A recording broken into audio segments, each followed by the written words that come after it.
Oral questions, questions orales. L'honorable chef de l'opposition. Monsieur le Président, qui a suggéré aux libéraux d'ouvrir nos frontières à une immigration massive et hors de contrôle qui a gonflé le prix de logement, enlevé les emplois des Canadiens et mis la pression sur le système de santé tout en causant un déclin dans le français? C'était Mark Wiseman, l'ultra-libéral corporatiste, tête du mouvement de siècle, qui a suggéré de tripler la population du Canada. Pourquoi, Monsieur le Président, chaque fois que quelqu'un met en place des politiques qui nuisent aux Canadiens, le premier ministre le nomme à une position plus élevée? L'honorable leader du gouvernement à la Chambre. Premièrement, parce que c'est tangentiellement lié, nous souhaitons évidemment souhaiter bon vent à notre ambassadrice aux États-Unis, Kirsten Hillman, Monsieur le Président, qui a fait d'énormes services à notre pays et qui continue de bien nous guider et bien nous conseiller. Monsieur le Président, la politique à laquelle le chef de l'opposition fait allusion n'a jamais été et ne sera jamais, jamais la politique du gouvernement du Canada. Bravo.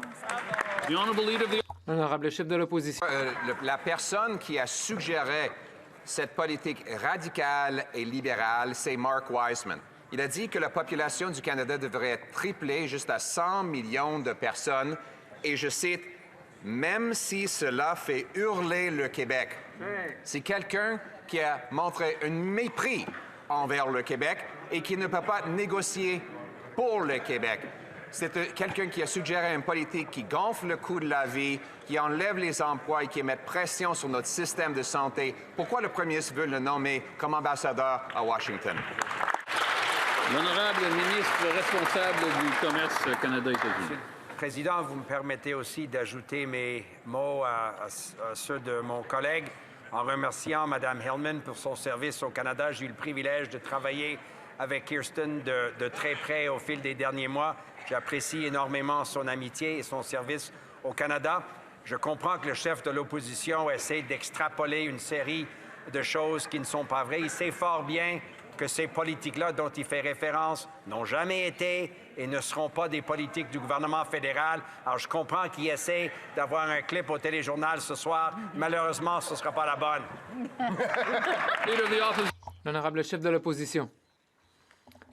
Si les Canadiens voulaient savoir qui a trouvé l'idée radicale d'ouvrir les frontières afin de submerger notre système du logement, de santé et tout le reste, eh bien, c'était Mark Wiseman, l'ami libéral corporatiste du premier ministre et un des personnes derrière l'initiative du centenaire qui vise à avoir 100 millions de personnes au Canada afin de profiter aux grandes multinationales en réduisant les salaires et en augmentant le prix des maisons. Pourquoi, lorsque quelqu'un a une idée qui nuit aux Canadiens et aux Canadiennes, qui augmente leur coût de la vie, le premier ministre leur accorde une promotion? L'honorable leader du gouvernement à la Chambre. Monsieur le Président, j'aimerais de nouveau remercier notre ambassadrice aux États-Unis qui quitte son poste, Kirsten Hillman. Elle a fait un travail exceptionnel, un service loyal rendu au gouvernement du Canada. Je pense que notre pays lui doit beaucoup et, de nouveau, les politiques auxquelles le député d'en face fait référence n'ont jamais été la politique du gouvernement fédéral et ne le seront jamais. Honorable chef de l'opposition.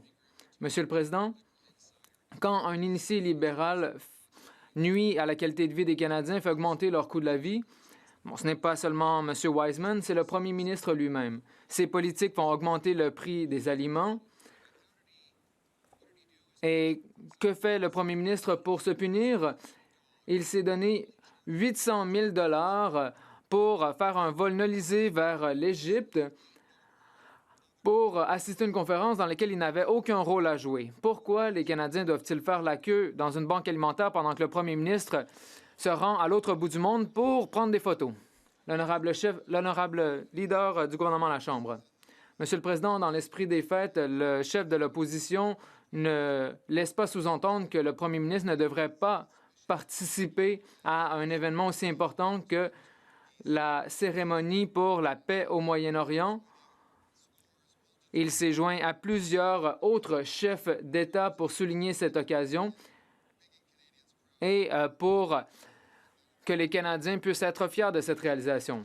L'honorable chef de l'opposition, le premier ministre a été très peu pertinent à cette réunion. Il n'a joué aucun rôle dans l'accord de paix et pourtant, il a facturé aux Canadiens 800 000 $ pour un jet nolisé.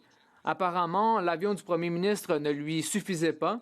Et tout cela pendant qu'il impose une taxe carbone industrielle sur l'équipement agricole, sur l'engrais qui sert à faire pousser les aliments. Cela contribue à ce qu'il y ait plus de 2 millions de Canadiens qui se rendent vers les banques alimentaires. Pourquoi le premier ministre se transforme-t-il en grincheux à la veille de Noël?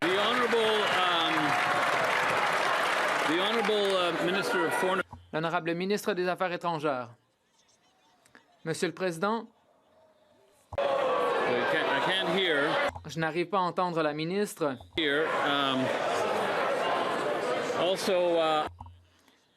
J'aimerais également mentionner aux députés de Oakville-West que je l'entendais de la présidence. Donc, j'encourage tout le monde à faire un peu moins de bruit. L'honorable ministre des Affaires étrangères. Mr. Speaker. Monsieur le Président, le travail du premier ministre sur la scène internationale avec ses homologues a permis de mettre fin à un conflit au Moyen-Orient. C'est un travail qui est très important. Le travail se poursuit. Le premier ministre continue de travailler sur le plan de paix au Moyen-Orient. Ce plan, d'ailleurs, reflète la position de longue date du Canada, c'est-à-dire que le Hamas ne devrait avoir aucun rôle à jouer dans la gestion de Gaza et de la Palestine. Le premier ministre continue de travailler à augmenter l'aide humanitaire. L'honorable chef de l'opposition. Monsieur le Président, le premier ministre, même s'il est à Ottawa, refuse de répondre à mes questions directement. Cela n'est pas dans l'esprit des fêtes. Le premier ministre a fait augmenter le coût de la vie à tel point que 2,2 millions de Canadiens doivent se rendre dans les banques alimentaires. Le prix des aliments va augmenter de plus de 1 000 $ l'année prochaine, et ce parce que le premier ministre impose des taxes supplémentaires sur l'équipement agricole, sur l'emballage des aliments et une foule d'autres choses. Au lieu d'être le grincheux à l'épicerie, le premier ministre va-t-il abolir ces taxes pour que les Canadiens puissent avoir un Noël délicieux et abordable? Honorable ministre des Familles. Monsieur le Président, pendant que le député d'en face parle de taxes imaginaires, les Canadiens et les Canadiennes savent très bien ce qui se passe. Je suis de tout cœur avec les éleveurs de bétail dans l'ouest du pays qui ont été confrontés à des difficultés sans précédent en raison des changements climatiques qui entraînent des sécheresses. C'est ce qui fait augmenter le prix du bœuf. Quelque chose qui est hors de notre contrôle. Cependant, ce que nous pouvons contrôler, c'est de permettre aux Canadiens d'avoir plus d'argent dans leur poche. C'est ce sur quoi comptent les Canadiens, que l'on puisse les aider en ces temps difficiles. Le député de Saint-Jean. Monsieur le Président, le premier ministre songe à nommer Mark Wiseman comme ambassadeur à Washington. Mark Wiseman, c'est un des cofondateurs de la Century Initiative, une politique qui vise à hausser la population à 100 millions de personnes et qui est à la base du dépassement de la capacité d'accueil du Québec. Je le cite, 100 millions de Canadiens d'ici 2100 devrait être la politique du fédéral, même si ça fait hurler le Québec. En anglais, il a utilisé le terme « howl », qui se traduit plus précisément par « hurlement de chien ». Wow. Est-ce que le premier ministre pense vraiment qu'il peut représenter les Québécois à Washington? L'honorable leader du gouvernement à la Chambre.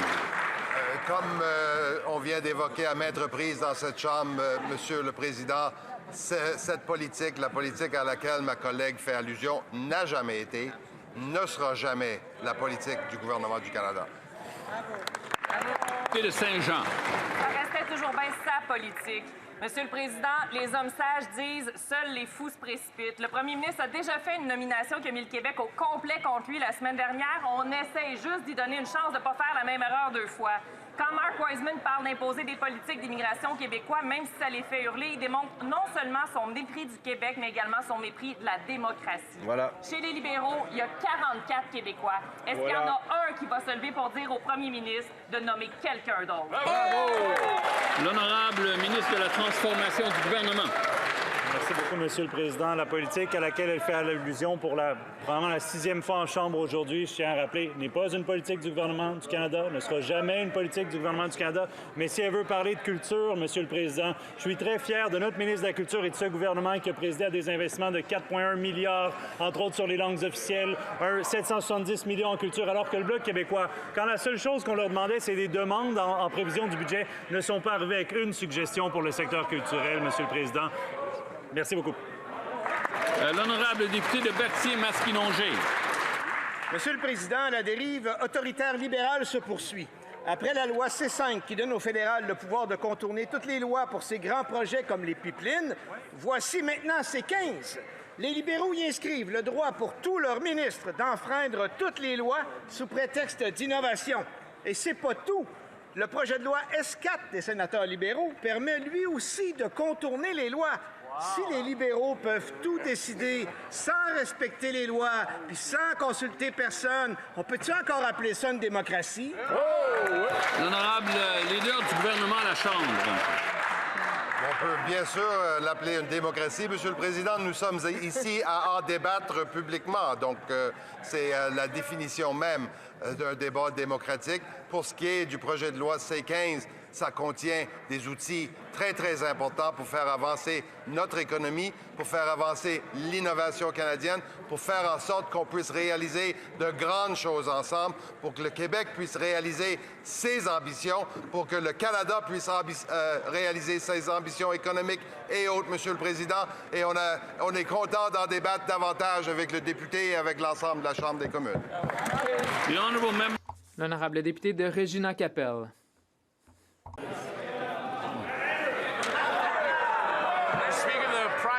Monsieur le Président, le premier ministre a un problème.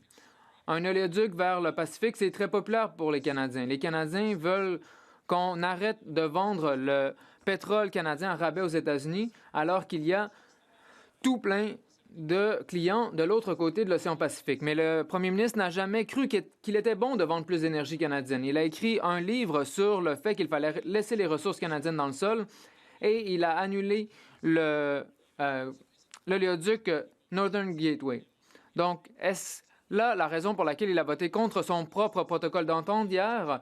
Il ne veut pas réellement construire un oléoduc, il veut juste faire semblant jusqu'aux prochaines élections. L'honorable secrétaire parlementaire au ministre des Ressources naturelles. Monsieur le Président, nous appuyons un oléoduc, nous appuyons le protocole d'entente dans son ensemble qui tient compte de l'économie, de l'environnement et qui nous permet de diversifier nos exportations. C'est une bonne nouvelle, c'est également un protocole d'entente qui tient compte des droits des peuples autochtones. Cependant, nous sommes fiers de voter contre les jeux politiques joués par l'opposition. Contrairement au chef de l'opposition, nous voulons une approche sérieuse qui tient compte de l'Alberta, mais cela ne devrait pas nous surprendre puisque le fait de représenter Battle River Crowfoot ne fait pas de lui un Alberta.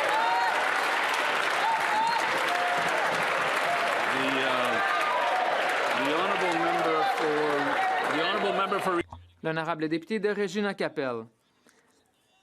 Ils ont voté contre le protocole d'entente du propre premier ministre. Cela ne construira pas un oléoduc. Le protocole d'entente aurait dû être la chose la plus facile à faire avaler à son propre caucus. Ce grand négociateur n'a même pas réussi à le faire avaler à son propre caucus. Le protocole d'entente prévoit plus de bureaucratie, plus de paperasserie, plus de taxes carbone, des droits inconstitutionnels pour d'autres paliers de gouvernement. Le premier ministre n'arrive même pas à le faire avaler par son propre caucus. Comment le premier ministre va-t-il convaincre les Canadiens qu'il sera capable de construire un autre oléoduc? L'honorable secrétaire parlementaire. Le gouvernement fédéral a permis de construire le premier oléoduc vers un océan depuis des générations. Un oléoduc qui a permis de financer des hôpitaux, des écoles et toutes sortes d'autres services. En tant que député de la région de Vancouver, j'appuie notre gouvernement et son approche qui tient compte de l'économie, de l'environnement et des droits des peuples autochtones. Les conservateurs veulent simplement tout bousculer sans tenir compte de l'environnement, sans tenir compte des peuples autochtones. Une approche qui est rejetée de ce côté-ci de la Chambre. L'honorable député de Thornhill. La semaine dernière, nous avons appris que le premier ministre a dépensé près de 800 000 $ pour prendre un vol d'une journée vers l'Égypte afin de prendre une photo et de ne pas signer une entente. Les Canadiens qui ont de la difficulté font la file devant les banques alimentaires, sautent des repas pendant que le premier ministre prend leur argent et s'enfuit.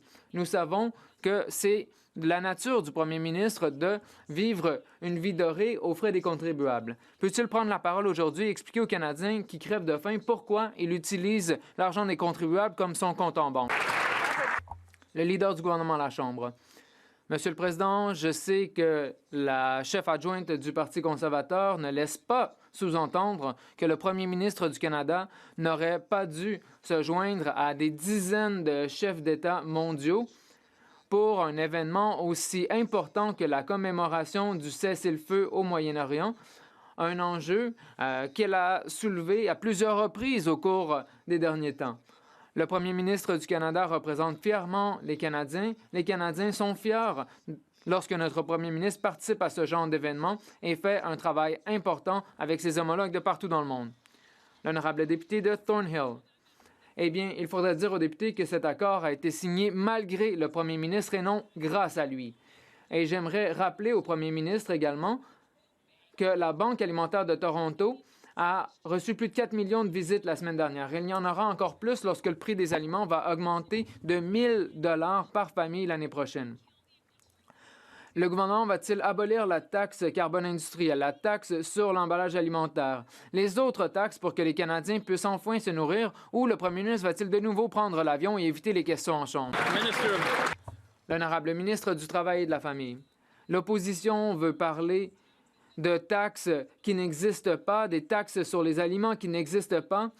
Au lieu de cela, il pourrait appuyer des mesures que les Canadiens disent vouloir. Par exemple, indexer l'allocation canadienne pour enfants, indexer les allocations pour les aînés. Les parents veulent que les enfants aient accès à des repas nutritifs à l'école, mais pas ces conservateurs. Les conservateurs veulent bloquer les mesures qui aident réellement les Canadiens. L'honorable député de Haldimand-Norfolk. Le premier ministre a promis de faire baisser le prix des aliments. Une famille qui vit à Haldimand m'a contacté en désespoir. Malgré un revenu correct, cette famille m'a dit qu'elle pouvait à peine se permettre de faire l'épicerie pour la famille. Lorsque les libéraux sont arrivés au pouvoir en 2015, la facture hebdomadaire moyenne d'épicerie était de 159 $. 10 ans plus tard, elle a plus que doublé pour atteindre 338 $. Donc, quand ce premier ministre réduira-t-il les taxes cachées sur les aliments pour que les Canadiens puissent se permettre de nourrir leur famille?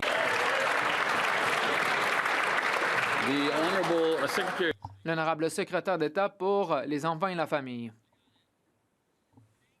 Merci, Monsieur le Président. Encore une fois, les députés d'en face se concentrent sur des taxes imaginaires. De ce côté-ci de la Chambre, nous nous concentrons plutôt sur les investissements qui aident les Canadiens et les Canadiennes, notamment l'allocation canadienne pour enfants qui est indexée à l'inflation, qui offre plus de 800 $ par enfant de moins de 6 ans. Donc, de ce côté-ci de la Chambre, nous allons continuer d'investir pour aider les Canadiens et les Canadiennes. J'encourage les députés d'en face à appuyer davantage ce genre de programme. L'honorable député de Haldimand-Norfolk. Monsieur le Président, il n'y a rien d'imaginaire dans la faim que ressentent les Canadiens. Plusieurs familles sont également très serrées d'un point de vue financier en raison de leurs paiements immobiliers et des factures qui augmentent plus rapidement que leurs revenus. Ces pressions se sont aggravées puisque les libéraux ont augmenté la taxe industrielle sur le carbone, la taxe sur les emballages et la nouvelle taxe sur le carburant. Ce sont toutes des taxes cachées qui font grimper le coût des aliments. Quand les libéraux vont-ils mettre fin à leurs dépenses inflationnistes et réduire ces taxes cachées sur les aliments pour que les Canadiens puissent se permettre de se nourrir? L'honorable secrétaire d'État pour les enfants et la famille. C'est clair que nous ne souhaitons qu'aucune famille ait des difficultés à nourrir leurs enfants, mais en même temps, c'est pour cela que nous investissons dans les programmes et dans les appuis pour les familles, pour qu'ils puissent mettre la nourriture sur la table et aussi avoir de la nourriture à l'école avec, par exemple, le programme d'alimentation scolaire. En même temps, on crée des emplois. C'est ce que les Canadiens ont vraiment besoin. Et on voit le nombre, dans les chiffres, le nombre d'emplois augmente à chaque mois, les 3 derniers mois. Merci, Monsieur le Président. L'honorable député de Brandon Souris. Le recours aux banques alimentaires a atteint un sommet pendant cette période des fêtes au Manitoba et partout au pays. Le dernier rapport de Harvest Manitoba montre que plus de 60 000 Manitobains dépendent des banques alimentaires chaque mois. Près de 40 des utilisateurs sont des familles avec des jeunes enfants. Voilà le résultat après une décennie de taxes carbone, de taxes sur les aliments et de taxes sur les engrais. Donc, ma question pour le premier ministre est simple. Quand les libéraux vont-ils mettre fin à leurs dépenses inflationnistes, réduire les taxes cachées sur les aliments pour que les Canadiens puissent se permettre de se nourrir à Noël? L'honorable ministre des Affaires du Nord et de l'Arctique. Monsieur le Président, le député vient du Manitoba et s'il écoutait réellement les Manitobains et les Manitobaines, il saurait que les Manitobains sont fiers de ce que notre gouvernement fait. Des places de garderie à 10 $ par jour pour les communautés du Nord et dans l'Arctique, un programme national d'alimentation dans les écoles, des investissements dans le logement et l'infrastructure comme jamais auparavant, l'allocation canadienne pour enfants qui a été indexée à l'inflation, des mesures qui permettent aux Canadiens de chauffer leur maison. Le député d'en face doit se rallier à ces mesures. Monsieur le Président, quand les Québécois et nos camionneurs ont demandé aux libéraux de mettre fin aux chauffeurs à rabais, les libéraux les ont ignorés. Le résultat, c'est rendu que c'est les Américains qui demandent au fédéral de bouger. Je cite l'ambassade. Simplement viser les compagnies permet aux individus qui commettent les infractions de créer une nouvelle compagnie sous un nouveau nom. Monsieur le Président, il y a 10 gestes à poser. Le plus évident, c'est d'empêcher les immigrants temporaires de s'incorporer dans le camionnage. C'est la base, le minimum. Quand est-ce que les libéraux vont s'activer? L'honorable ministre des Transports. Monsieur le Président, mon honorable collègue devrait parler à l'Association des camionneurs du Québec qui salue le travail du gouvernement, de ma collègue, la ministre du Travail, de moi-même et du ministre des Finances, qui avons mis en place une série de mesures, justement pour mettre fin à cette relique de l'époque de M. Harper, où on a mis des camionneurs à rabais, on a rendu ça possible. Maintenant, Monsieur le Président, nous avons fait une série de mesures pour l'éliminer, justement. On collabore avec les provinces et le député devrait saluer aussi notre... L'honorable député de Pierre-Boucher, les Patriotes d'Herchère. Monsieur le Président, l'Association des camionneurs du Québec, elle appuie nos 10 mesures. Les libéraux n'ont mis combien en place? 0. Une, Monsieur le Président. Les libéraux, ils font rien parce qu'ils sont infiltrés de bord en bord par les chauffeurs à rabais. Le premier ministre avait pour organisateur et donateur durant sa campagne le porte-parole d'une nouvelle association de défense des chauffeurs à rabais. Incroyable. Pas un, pas deux, 10 députés libéraux se sont pointés au congrès de fondation de cette organisation-là en 2023. Ils ont reçu 85 000 $ en dons des promoteurs des chauffeurs à rabais. Là, les libéraux doivent choisir. Est-ce qu'ils vont protéger le monde sur la route ou est-ce qu'ils vont encore choisir leurs petits amis puis les chauffeurs à rabais? L'honorable ministre des Transports. Monsieur le Président, ce gouvernement a mis en place beaucoup plus qu'une seule mesure, Monsieur le Président. Nous avons aboli le moratoire sur les T4A. Nous avons installé le partage des infos entre l'Agence et le ministère du Travail. Nous avons fait en sorte que les inspections du ministère du Travail, des blitz, aient lieu. Maintenant, on s'attend aux provinces de contrôle routier, la certification, évidemment, l'émission de permis de conduire. C'est le travail des provinces. Est-ce que le député du Bloc souhaite qu'on assume les champs de compétences du Québec? Je ne pense pas, Monsieur le Président. L'honorable député de Louis-Saint-Laurent à Kiawanrak. Monsieur le Président, dans la diplomatie canadienne, il n'y a pas un poste plus important et plus prestigieux que celui d'être ambassadeur du Canada aux États-Unis. Et ce poste-là, la personne qui occupe ce poste-là doit être en parfaite communion politique avec le premier ministre. Mais voilà que le premier ministre va nommer M. Mark Wiseman, ambassadeur du Canada aux États-Unis. M. Wiseman est l'architecte de la fameuse initiative du siècle qui vise à avoir 100 millions de personnes en 2100 au Canada. Et pire que ça, Monsieur le Président, il a insulté le Québec en disant, et ça, même si ça fait hurler hurler le Québec. Monsieur le Président, pourquoi le gouvernement va nommer quelqu'un qui insulte le Québec et les Québécois? L'honorable ministre responsable du commerce Canada-États-Unis. Monsieur le Président, avec toute l'amitié que j'ai pour mon collègue du Québec, le simple fait qu'il répète la même question que son chef a posée il y a quelques moments, essayant évidemment d'avoir un clip au téléjournal ce soir, peut-être soit à 18 h ou peut-être plus tard avec Mme Galipeau, il sait fort bien, Monsieur le Président, que les politiques publiques dont il fait référence n'ont jamais été des politiques publiques du gouvernement libéral, ne seront pas les politiques publiques. Alors, je comprends qu'il essaie de rejoindre les bouts un peu, mais malheureusement, ça ne va pas fonctionner.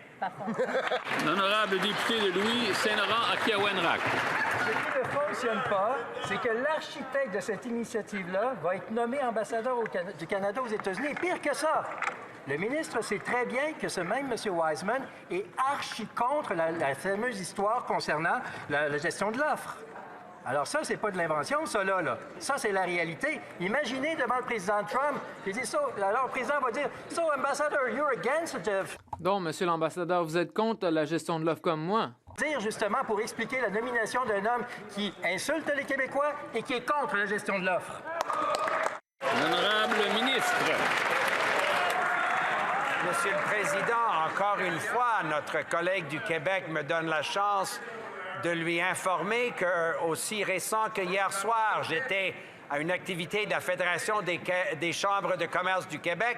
J'ai eu la chance de parler moi-même avec un vice-président des producteurs laitiers du Québec. On a discuté évidemment la gestion de l'offre. J'ai pu rassurer notre ami hier soir à Montréal que le gouvernement va toujours défendre la gestion de l'offre. On ne va pas négocier la gestion de l'offre avec les Américains. Le premier ministre a été très clair et il me fait plaisir de le répéter aujourd'hui en Chambre, Monsieur le Président, devant vous. The honourable member for Brantford.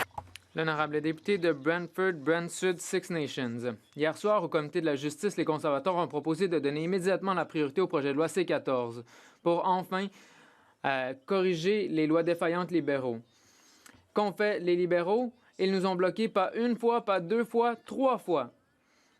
Et maintenant, nous apprenons qu'ils ont annulé la réunion de 8 heures prévue aujourd'hui. Au lieu d'arrêter les criminels, les libéraux se préoccupent davantage de l'expression religieuse.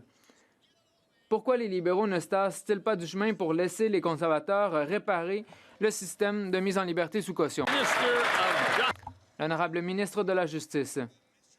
Monsieur le Président, le député Charles Trop, hier, lui et ses collègues ont fait de l'obstruction, ou en fait, pendant les dernières semaines, lui et ses collègues ont fait de l'obstruction au comité. Tout cela est sur vidéo pendant des heures et des heures. Les députés conservateurs parlent de leur préférence entre les chiots et les chats, alors qu'ils pourraient débattre d'une loi qui vise à protéger les Canadiens et les Canadiennes.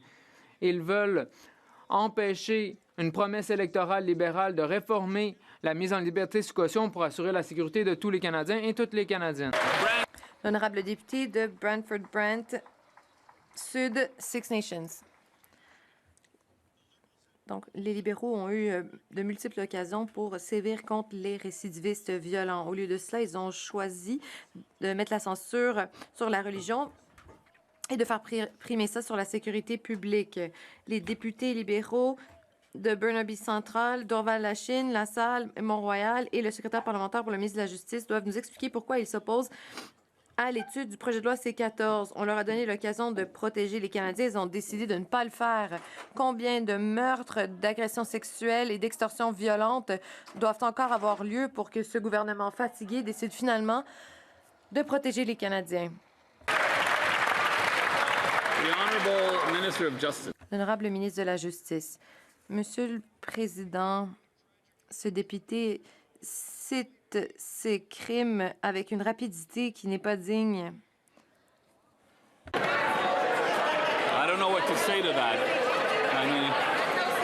Je ne sais pas quoi répondre. Je vais permettre au ministre de reprendre du début.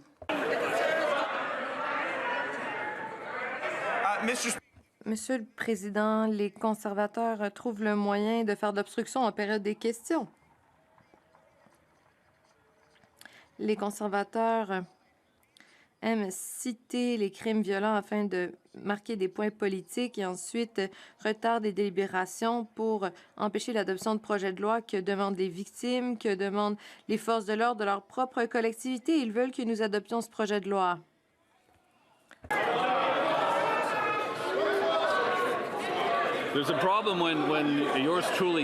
C'est un problème lorsque je ne peux pas vous entendre parce qu'il y a trop de chahutage en chambre. Je dois pouvoir vous entendre. L'honorable ministre peut conclure ses commentaires. Monsieur le Président, l'excuse qu'utilisent les conservateurs désormais, c'est qu'ils ne veulent pas appuyer des mesures conçues à lutter contre les crimes haineux dans ce pays. Nous voulons assurer la sécurité des collectivités et les conservateurs devraient nous laisser faire ce travail. L'honorable député de Elgin St. Thomas, London Sud. Merci, Monsieur le Président. Hier, les conservateurs du Comité de la justice ont essayé à 3 reprises de prioriser l'étude de la réforme de la libération sous caution qui est nécessaire. Mais les libéraux ne voulaient pas étudier leur propre projet de loi et se sont attaqués à la liberté religieuse dans ce pays et veulent poursuivre ceux qui expriment des croyances religieuses. Le ministre a dit qu'après avoir adopté l'amendement, il entamera ses consultations. Ce ministre a dit qu'il préférait passer du temps avec sa famille. Peut-il faire cela plutôt que de censurer les Canadiens? L'honorable leader du gouvernement à la Chambre. Monsieur le Président,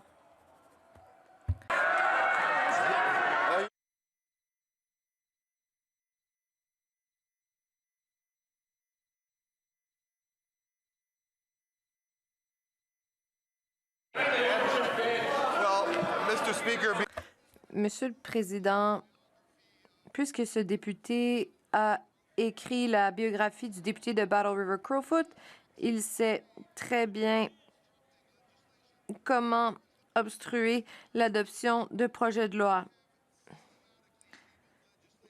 Nous avons systématiquement déposé des projets de loi en Chambre pour lutter contre la pornographie juvénile, l'extorsion, la violence conjugale afin de réformer la libération sous caution. Nous avons proposé des mesures pour la frontière. Nous avons proposé de réformer notre régime d'immigration. Et que font les conservateurs? Ils font de l'obstruction, nous empêchent de faire progresser notre programme politique. L'honorable député de Pickering, Brooklyn. Monsieur le Président, les Canadiens s'attendent à des peines d'emprisonnement pour les acteurs des crimes les plus sérieux, surtout ceux impliquant des enfants.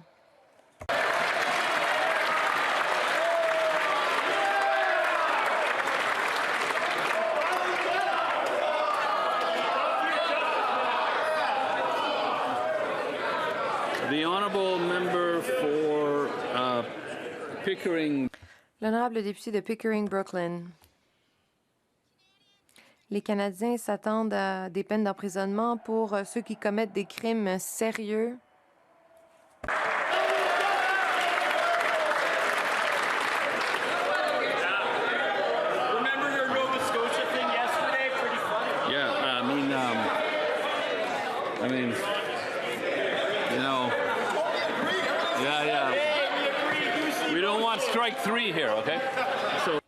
On évite de refaire ça une 3e fois, s'il vous plaît. Car je pourrais changer l'ordre des questions. L'honorable député de Pickering, Brooklyn. Et ils s'attendent aussi à ce que nous adoptions des lois qui résistent à l'examen des tribunaux et qui respectent la Charte des droits et libertés. Le ministre de la Justice peut-il informer cette Chambre de ce que le gouvernement fait pour préserver des peines minimales obligatoires d'emprisonnement fortes, tout en veillant à ce qu'elles soient applicables et constitutionnelles? L'honorable ministre de la Justice.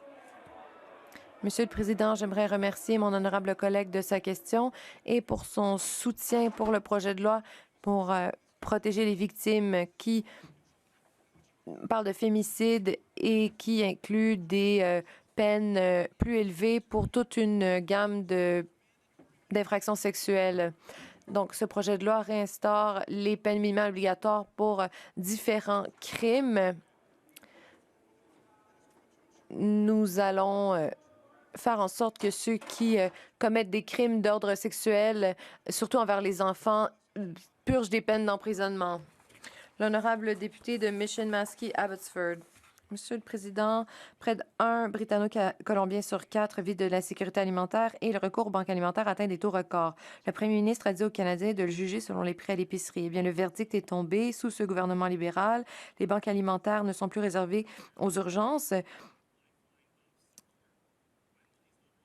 Leur clientèle a nettement augmenté. Quand ces libéraux vont-ils éliminer leurs dépenses inflationnistes et cesser de mettre des taxes cachées sur la nourriture pour que les Canadiens puissent se payer à manger? L'honorable ministre des Anciens combattants.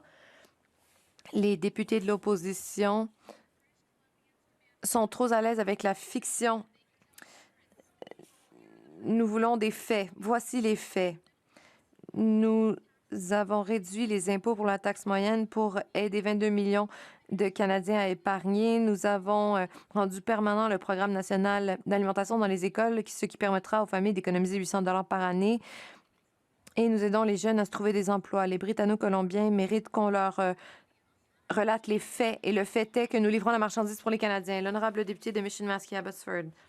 Cette députée devrait avoir honte de raconter de la fiction et de rejeter le fait que les Britanno-Colombiens ont du mal à nourrir leur famille. Selon le rapport de 2026 sur le prix au détail, les aliments vont continuer à augmenter en prix, ce qui force les familles à abandonner la nourriture saine et d'avoir davantage recours aux banques alimentaires. Les agriculteurs de ma circonscription me disent qu'ils croulent sous l'augmentation des coûts. Le fertilisant, le carburant et le transport ont tous augmenté en coûts et les producteurs voient leur dette alourdie de 14 %, donc le niveau le plus élevé depuis 1981. Plutôt que d'augmenter les taxes, quand ce gouvernement va-t-il faire face à la réalité et baisser le coût des aliments? L'honorable secrétaire d'État pour les aînés. Monsieur le Président, à l'approche de Noël, je me rappelle que 143 conservateurs pourraient porter le nom de Séraphin. Ils ne veulent pas nourrir les enfants qui ont faim dans les écoles, ne veulent pas aider les aînés à manger à leur faim. Ils ne veulent pas que les parents obtiennent un chèque de l'allocation canadienne pour enfants. Donc, j'espère que les conservateurs recevront la visite du Père Noël pour qu'ils puissent faire davantage preuve de compassion à l'avenir. L'honorable député de Hamilton-Est Stony Creek.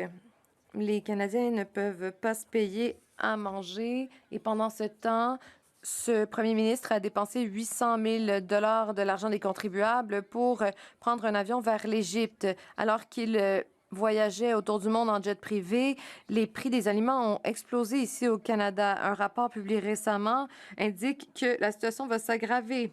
Le rapport confirme qu'en 2026, les Canadiens paieront 1 000 $ de plus par année sur leur facture d'épicerie. Quand les libéraux vont-ils cesser leurs dépenses débridées pour que les Canadiens puissent se nourrir à leur faim? L'honorable secrétaire d'État pour l'Emploi.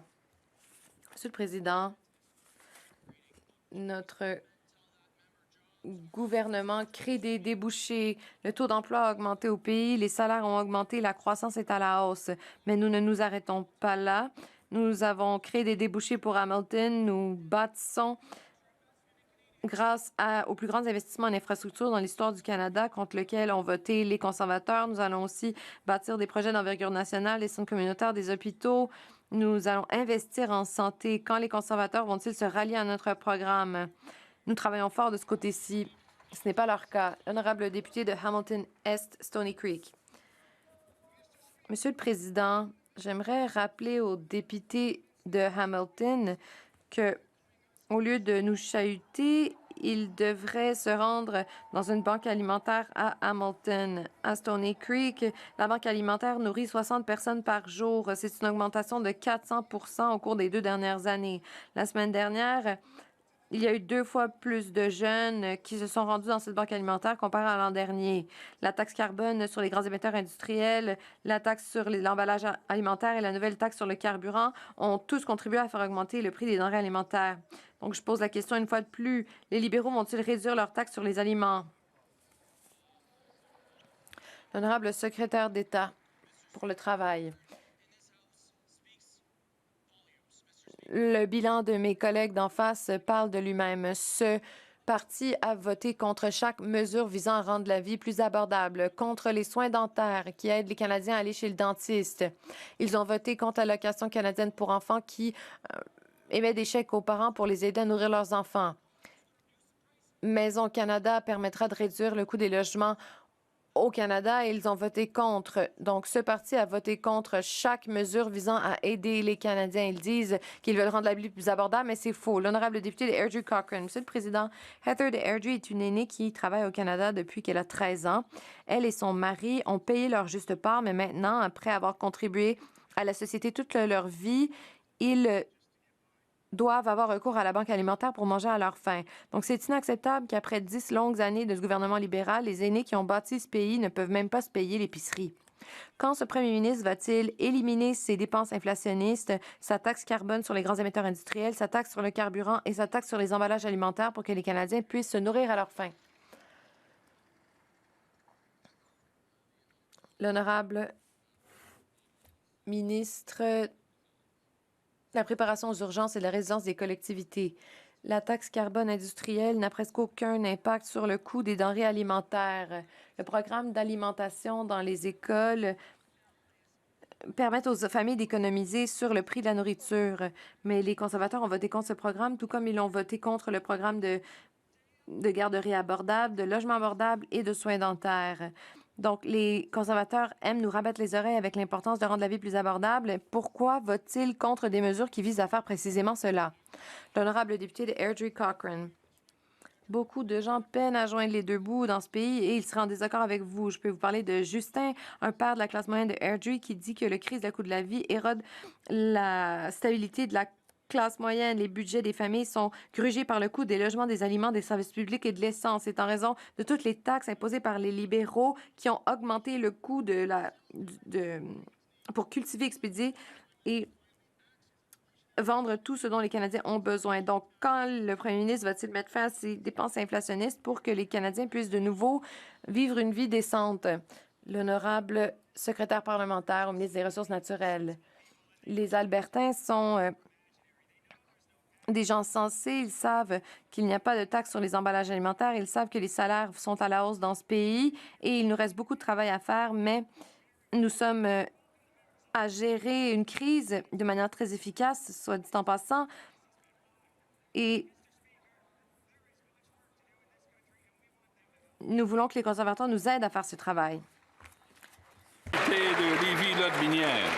Monsieur le Président, alors que les Canadiens n'arrivent pas à se nourrir, ce premier ministre libéral a dépensé 736 000 $ de l'argent des contribuables pour se rendre en Égypte. Un voyage de dernière minute qui a fait gonfler les factures de 3 fois le prix. Monsieur le Président, les responsabilités du premier ministre se font aux frais des payeurs de taxes. Alors que l'an prochain, les Canadiens paieront 1 000 $ de plus pour se nourrir, est-ce que les libéraux peuvent cesser leurs dépenses inflationnistes et éliminer les taxes cachées sur la nourriture pour que les Canadiens puissent enfin manger à leur faim?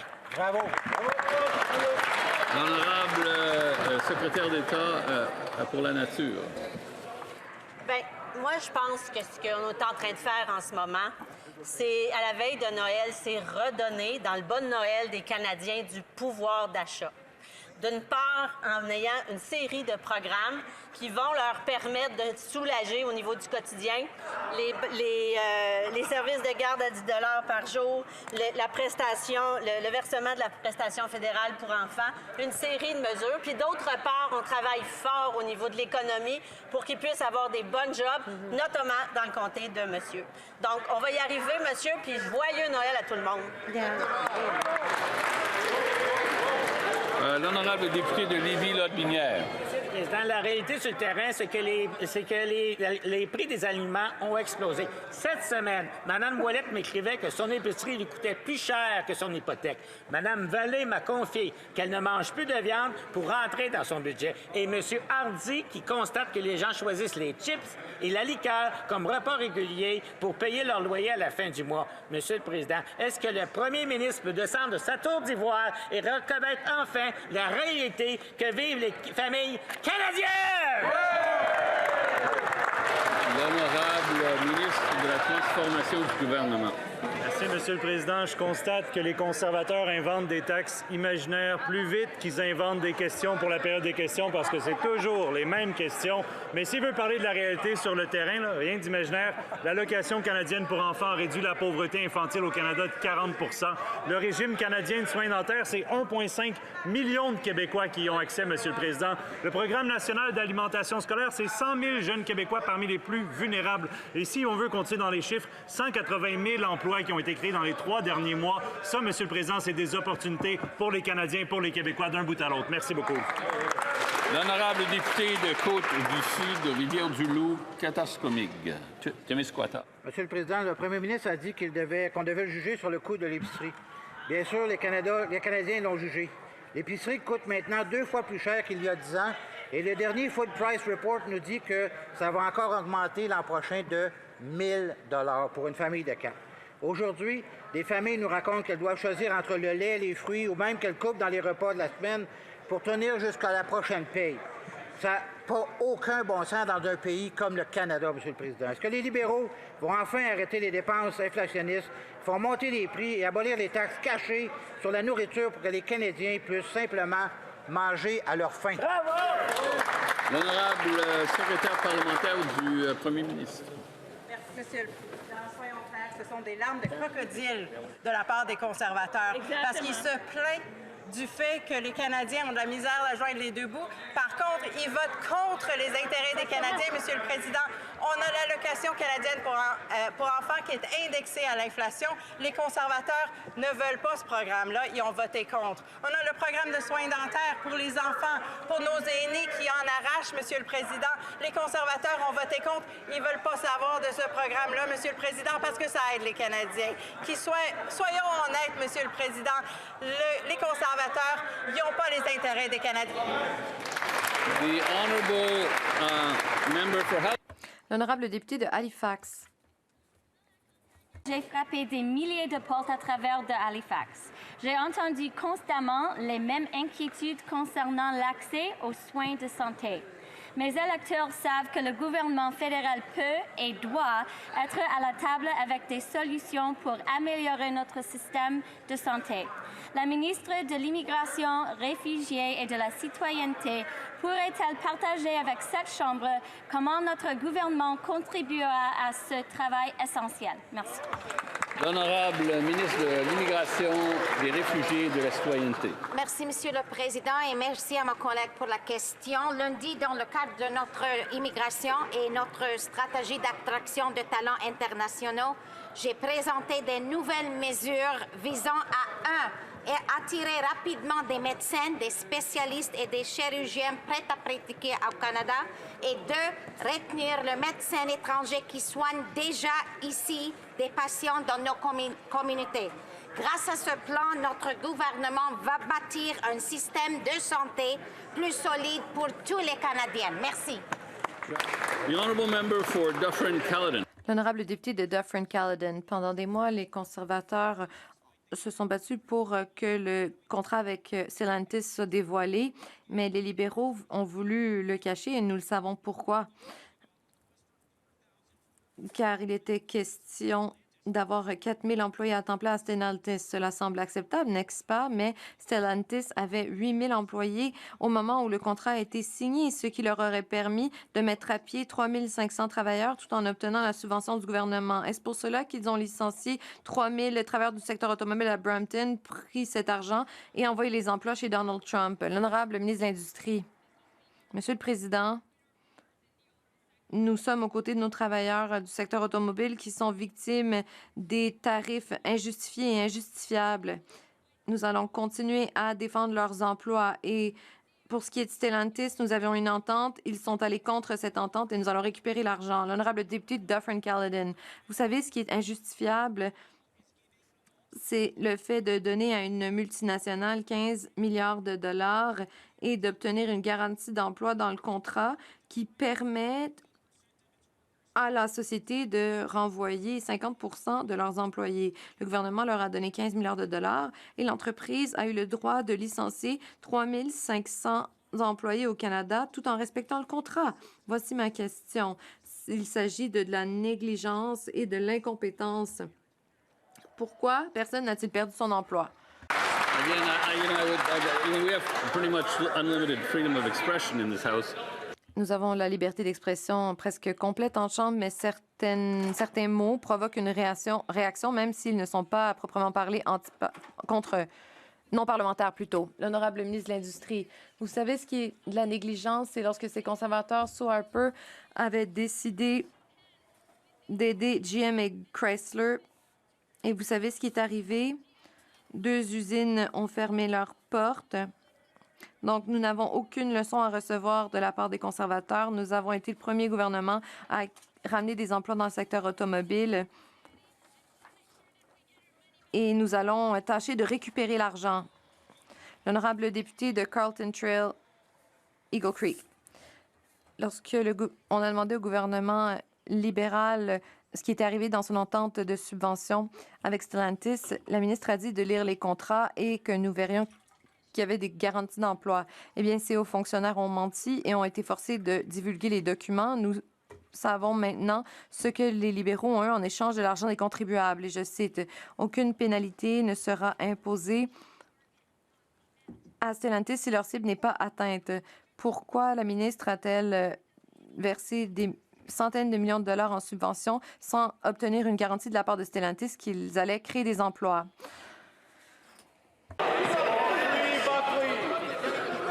The honorable Secretary of State for Rural Development. L'honorable secrétaire d'État pour le développement rural. Merci, Monsieur le Président. Donc, la ministre a déjà répondu à cette question à 2 reprises. Je ne suis pas mathématicien ni économiste, mais j'ai calculé que les députés conservateurs saskatchewanais qui ont été élus à Ottawa au cours des 10 dernières années ont coûté 38 millions de dollars. Les gens de la Saskatchewan méritent mieux. Ils n'ont eu aucun retour sur leur investissement. Mais quoi qu'il en soit, joyeux Noël et bonne année.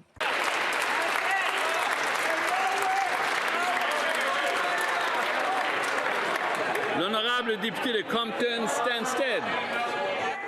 Monsieur le Président, plus tôt cette semaine, le premier ministre a annoncé que le Canada va poser sa candidature pour accueillir le sommet de la francophonie en 2028. Ceci est une excellente nouvelle. C'est un événement majeur qui réunit des pays francophones du monde entier et qui aura des retombées importantes, autant culturelles qu'économiques. J'aimerais demander à la ministre des Affaires étrangères de nous dire ce que cette candidature peut apporter au pays si elle est retenue et comment un éventuel sommet pourrait renforcer nos liens avec les autres pays francophones tout en renforçant la francophonie canadienne. L'honorable ministre des Affaires étrangères. Monsieur le Président, la langue française et la culture française, c'est très important. Ils sont au cœur de notre identité canadienne. C'est pourquoi cette semaine, nous avons annoncé notre candidature d'être hôte du sommet de la francophonie de 2028. Ici même, dans la région de la capitale nationale, la tenue du sommet permettra de lancer de nouveaux partenariats économiques pour les Canadiens. Monsieur le Président, c'est une bonne nouvelle pour l'économie, pour les francophones. The honourable member for Ponoka. L'honorable député de Ponoka-Didsbury. Monsieur le Président, je reviens de l'île du Prince-Édouard où les 10 conseillers municipaux de Charlottetown étaient présents et ont voté à l'unanimité pour rejeter la saisie d'armes à feu de ce gouvernement libéral. Ces 10 conseillers municipaux en savent plus que les 4 députés libéraux de cette île. Ils savent que les ressources policières sont déjà insuffisantes. Ils savent que le vrai problème, c'est les crimes violents commis avec des armes à feu provenant des États-Unis. Donc, Charlottetown ne veut rien avoir à faire avec cette politique libérale. Même le ministre lui-même a admis que c'était un échec. Donc, quand les libéraux vont-ils abandonner ce programme de 750 millions de dollars qui est inutile?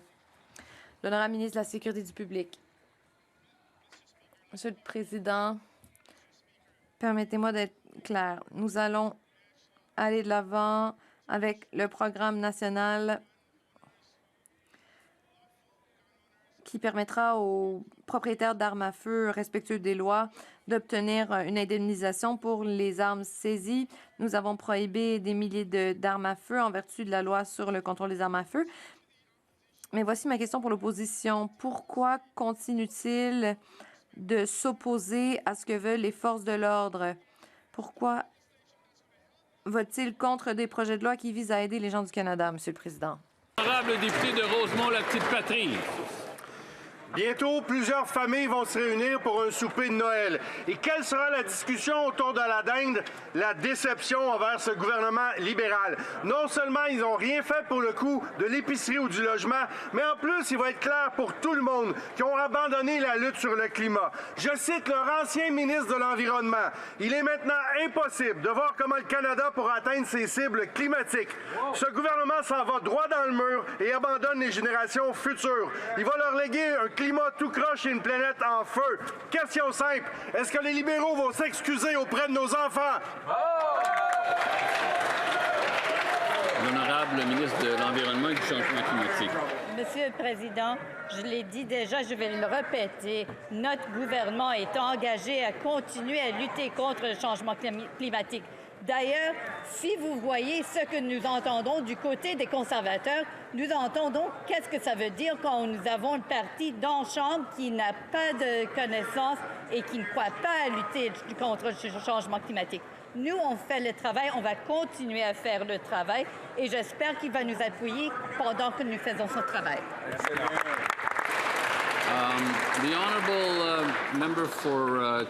L'honorable député de Caribou-Prince George fait un rappel au règlement.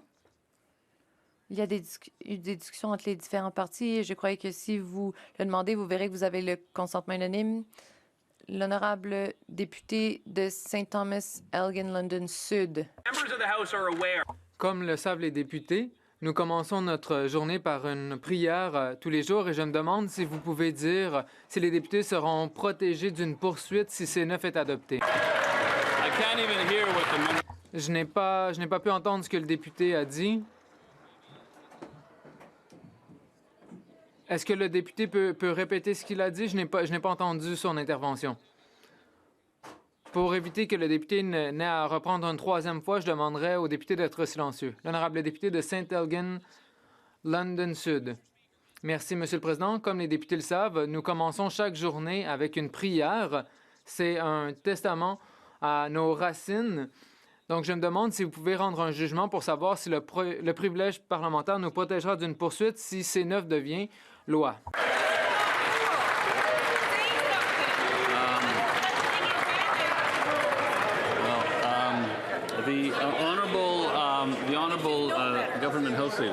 L'honorable leader du gouvernement à la Chambre. Sur le même rappel au règlement, Monsieur le Président? C'est absolument absurde et outrageant de laisser sous-entendre que le Parlement agirait pour faire une atteinte au privilège des Canadiens de prier, de choisir leur foi, leur religion de quelconque façon, Monsieur le Président. Je ne pense pas que ce sera un problème pour répondre aux députés.